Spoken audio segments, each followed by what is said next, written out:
Hello everyone and welcome back. I am Professor Gurpreet Dhillon.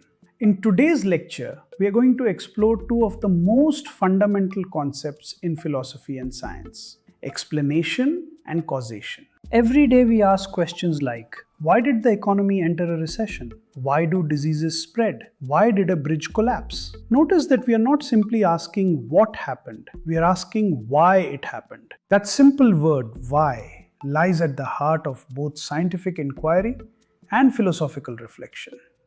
Scientists seek explanations, historians construct them. But what exactly counts as an explanation? Aristotle argued that understanding anything requires four kinds of explanation.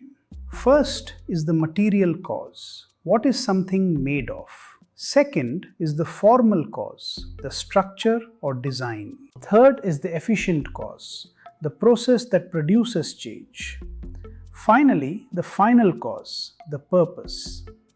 A knife exists for cutting.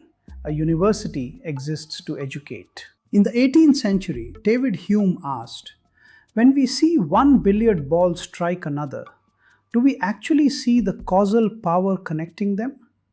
Hume argued that we do not.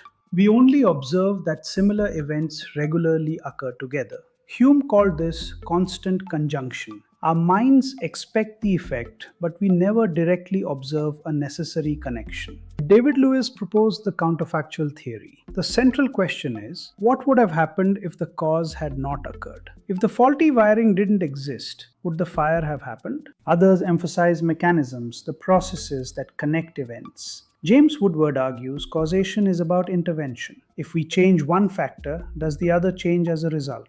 Causation concerns relationships in the world, while explanation concerns our understanding. Although closely related, they are not exactly the same thing. Must every explanation identify a cause?